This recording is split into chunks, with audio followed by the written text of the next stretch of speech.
How y'all doing, man? We tapped into another Hot on the Block interview with my man, the real J1Hunnit. How you doing, bro? J1Hunnit, what's up with it? That's good, man. So, I know you out here at South by. I know you've been killing these shows, killing these stages, man. You just dropped the tape, Modern Day Classic.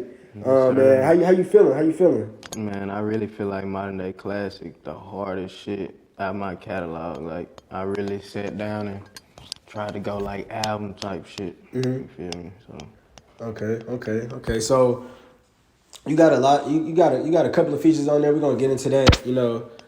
More into the interview, but like you've been very consistent with the singles and the visuals, and that's something I kind of want to touch on first, because like, of course, you signed, and we're gonna talk about that too. But like, you really put in a lot of work as far as the art goes. Can you just speak about that? man, I just like really getting into the craft and, digging into the shit that inspire and motivate me. That's how I feel like I can get good content out, substance. People can relate to that shit more, so I just take pride in doing that. Okay. So, like, whenever you even think about like the visuals, what is that creative process like? Because like, I think that's something I've seen like you've been like very consistent with is the drops. Right now it's crazy. I'm trying to really make a transition, man. It's a running game. It's like a running gun game. You feel me? So you really don't gotta do too much, but at the same time, I'm trying to make that leap.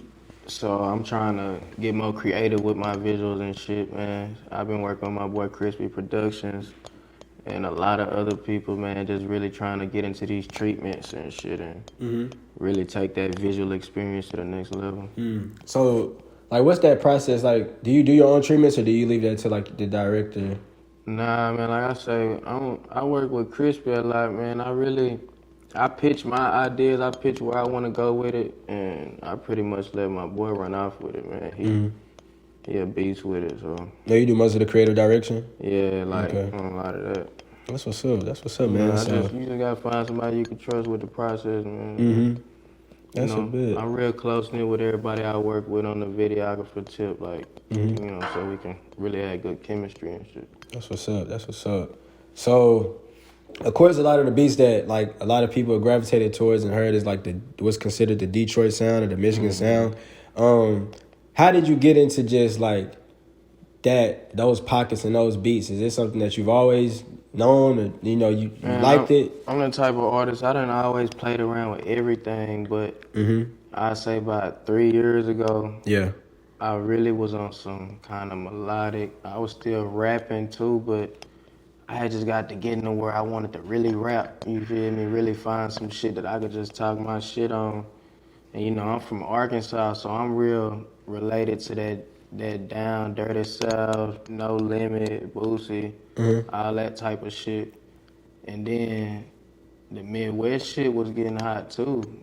It had been hot, but it was picking up too. So I was hearing that and I was like, damn, this shit kind of sound like similar, you feel me? So I just kind of meshed the two and really went with it.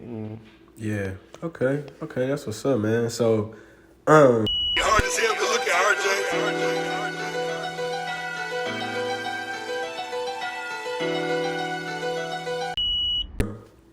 I know, like, as far as like the research, like you have some relatives from Michigan, right? Yeah. How does that upbringing and that connection to them affect your music?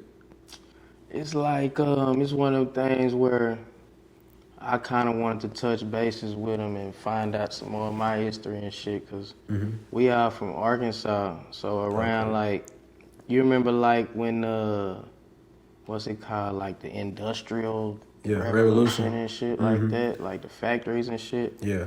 So around that time, like my grandpa, grandma and them, they started in Smackover, Arkansas.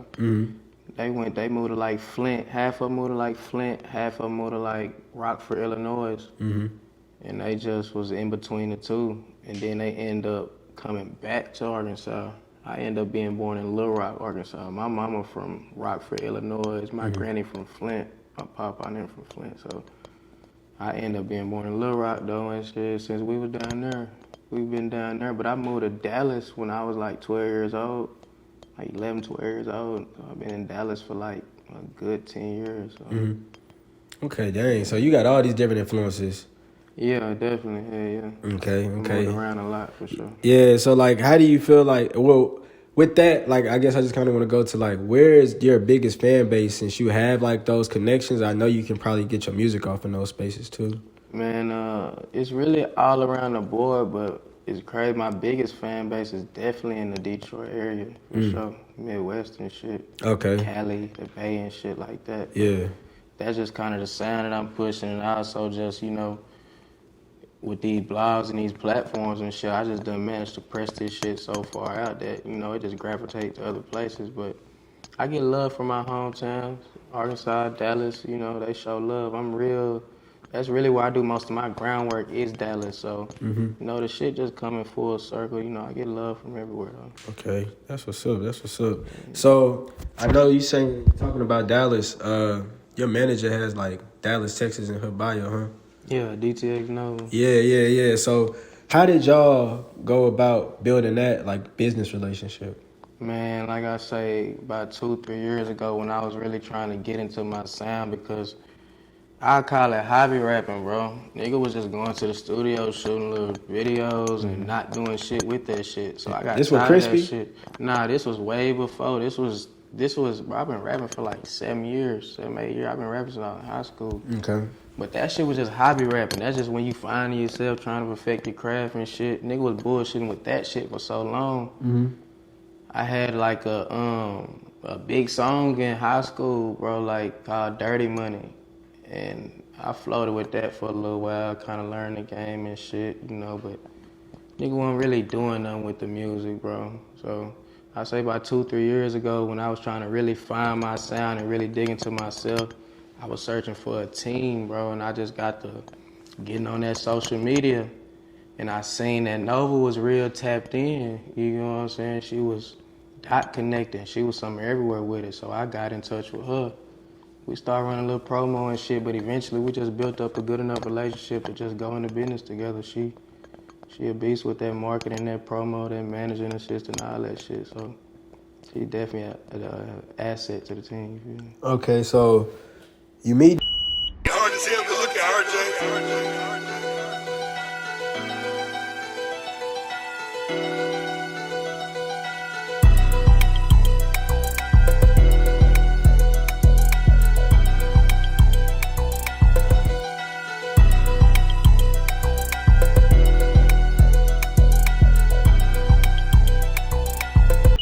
You keep putting out the visuals, you keep putting out the music.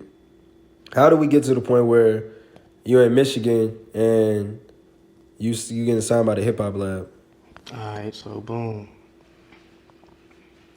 2020. I link up with Louis, Y&J. We do the Where the Coochie At. And I link up with RMC Mike. We do the RP Fat Pat. I was going on a feature run type shit. You know what I'm saying? I link up with Snap Dog. We do the Bad Habits. So I'm just really pushing through the Midwest. You know what I'm saying? I link up with Crispy Life. We do the motion. So it's like I'm hitting so hard out there. I end up talking to my boy one day that I just fuck with and shit on the music. And I'm like, man, I'm finna run a promo through the lab. Cause I've been having it, man. I get this marketing shit down so packed, I'll write it down on the list. So I'm just writing down everything I want to touch, and the lab was like one of the ones that I hadn't touched yet, but I knew I needed to touch. So I just pretty much hit Lando up, got a little post and shit. When I got the post, he had already been tapped in fucking with me though. So shit, he just tapped right in with me, called me. He was like, bro, shit, I want to work with you. I want to sign you. Oh, shit. We got to chopping it up on the shit for a couple weeks. Shit, he flew me out there. Yeah. Got down to the business. Shit, I felt like everything was genuine, real. Yeah. I liked the agreement we came up with, so I signed to the Hip Hop Lab. Okay.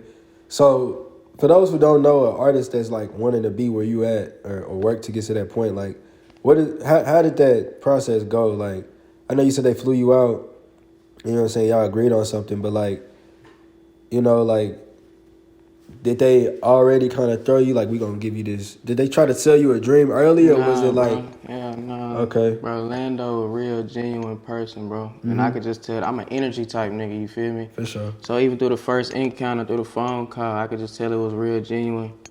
And you know, just me putting this shit together, in my mind, I'm like, this shit could, you know, it could work out. That's what's up. So, you know, on the phone and shit, you know, energy cool and shit. But once I got out there, you know, we looking each other in the eyes and all that. I'm saying, bro, a real genuine person.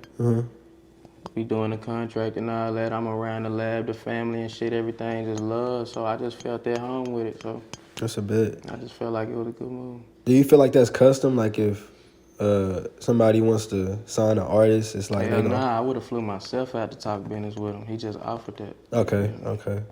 That's a bit.